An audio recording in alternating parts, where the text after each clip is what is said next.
بسم الله الرحمن الرحيم، والصلاة والسلام على أشرف الخلق أجمعين، سيدنا محمد وعلى آله وصحبه ومن تبعهم بإحسان إلى يوم الدين. أما بعد، أعزائي متابعي وزوار قناة تفسير الأحلام أبو عبد الله المصري، السلام عليكم ورحمة الله وبركاته. أتمنى من الله سبحانه وتعالى أن تكونوا في أتم الصحة وفي أسعد حال، أدام الله عليكم الصحة والعافية بإذنه تعالى. أحبابي في الله، النهاردة معنا حلقة بسيطة صغيرة، وهي تفسير رؤية عملية جراحية في الظهر في المنام.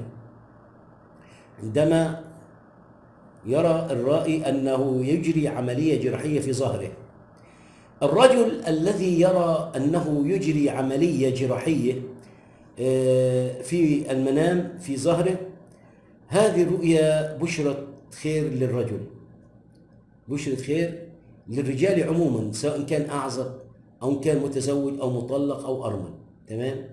فهي تعني التخلص من الهموم والأحزان. عندما يرى الرجل أنه بيجري عملية جراحية في ظهره، دي بشرة خير، أنه سوف يتخلص من همومه ويتخلص من أحزانه، ويقدم على أيام تزول كل التعاطيل التي توجد في حياته، وتتيسر له هذه الأمور التي كانت معطلة، ويقدم على حياة بها خير ورزق قادم إليه بأمر الله تعالى.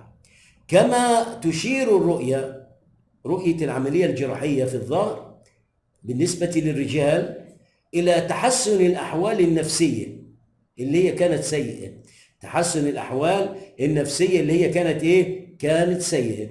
أما بالنسبة للسيدات، عندما ترى المتزوجة أنها تقوم بإجراء عملية جراحية في ظهرها، فهذه رؤية غير طيبة، رؤية غير محمودة، لأنها إن دلت فإنما تدل على سوء سمعتها.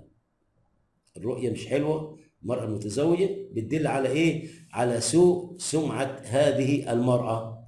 وبالنسبة للمرأة المطلقة، هذه الرؤية إن دلت فإنما تدل على سيرها في طريق خاطئ، سيرها في اتجاه خاطئ، ويجب عليها أن تعيد حساباتها وتراجع نفسها فيما تفعله، حتى لا تلقي بنفسها في التهلكة.